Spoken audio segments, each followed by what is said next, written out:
All right, let's talk about fractures. So fractures are obviously disruption or breaking the continuity of the structure of bone. Majority of fractures result from traumatic injuries. Some fractures are secondary to disease processes like cancer or osteoporosis. So we're going to identify fractures by the site, the extent, the configuration, the relationship of the fragments, and the relationship to the environment, and any complications that result from those fractures. So risk factors for fractures are sudden impact, a history of falls, or osteoporosis. So how we classify these, they are classified and described according to the type, whether it's communicated or non-communicated with the external environment, and the anatomical location of the fracture or the involved bones. So here are several types of fractures that we have, where we have an avulsion, which is basically the pulling away of bone that's attached to a tendon. Comminuted means that the bone is in multiple parts. Displaced, meaning the bones are separated. A green stick fracture only happens in pediatric or skeletally immature individuals. So, like when I was 6 years old, I fell and broke my arm and I had a green stick fracture. An impact injury is basically where the two bones get collided together, and as a result of that, you have bones. Interarticular fractures are ones that are happening within a joint. Longitudinal fracture is one in which the fracture is down the long axis of a bone, not across. Oblique is directly as it means, like an angular breakage of a bone. Pathologic, now these come more from like cancer patients or your osteoporosis patients. Spiral fractures are usually from a twisting motion. A stress fracture is generally from a repetitive trauma, and then a transverse fracture is generally just across the bone. So when we have communicated and non-communicated fractures, we refer to these as either open fractures or closed fractures. Open fracture is one in which the bone is poking out. So think of it from coming from within to out, where you can have a fracture in which there is no bone being exposed, and that would be a closed fracture. So if it's an open fracture, it means that the bone is poking out. If it's a closed fracture, it means that the bone is not poking out. Here are some different examples of major fractures that you might see. So this is a fracture of the ankle, which is called a Pott's fracture. So if you look at figure 1 up here, this is a fracture of the distal fibula. And so you can see where the fracture has been repaired in the bottom picture, in which they had to use plates and screws. The top picture, you can see how the bone is fractured. This is another fracture. This is a comminuted fracture. So a comminuted fracture is a fracture where the bones are in a bunch of pieces. And so with this, you might see plates and screws on the inside to try to pull all the pieces together, or you might see what's called an external fixator to try to get all the pieces back together. Sometimes if you have a comminuted fracture, they might use something called a K-wire, in which they run two ends of a wire through all these different bones, and the wire sticks out of the skin, and the surgeon literally pulls the wire, and as he pulls the wire, it pulls all the bone fragments together. This is a transverse fracture, so specifically in this one, it's a transverse fracture of the ulna. So you can see the fracture in the picture on the left-hand side and on the right-hand side. Remember, a transverse fracture is going perpendicular to the long axis of the bone. A spiral fracture is one in which there's a torsional or twisting injury that happens. And so in this picture on the left-hand side, that's a spiral fracture of the tibia. You can also see the spiral fracture here of the ulna.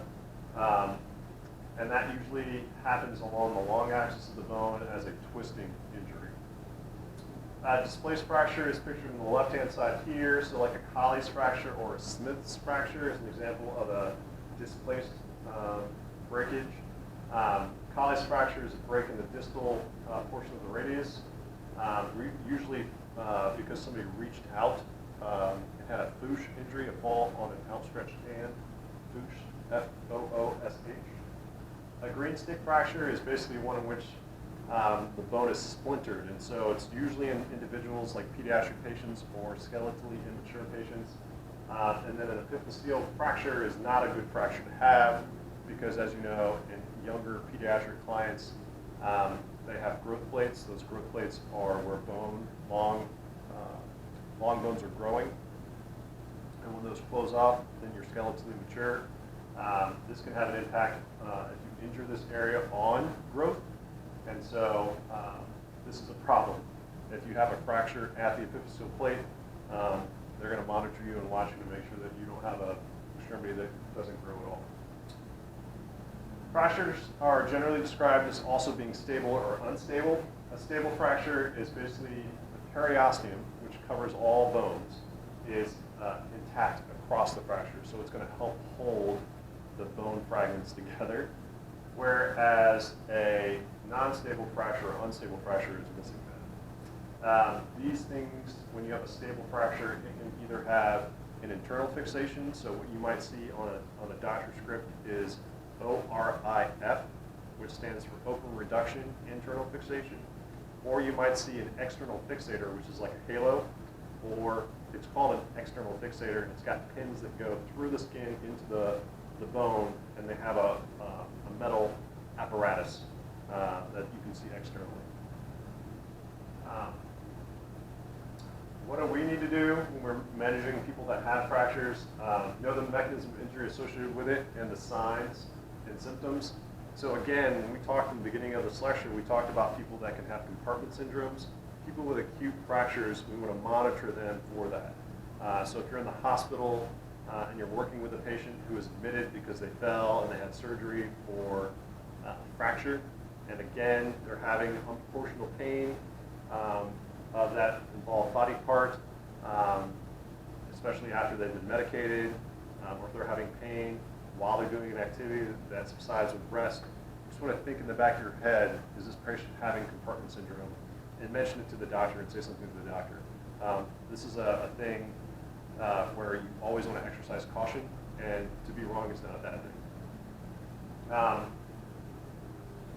Generally, too, they're going to have localized pain and swelling after they have it, decreased function, ability to bear weight on the affected part, and the patient's going to guard and protect the extremity.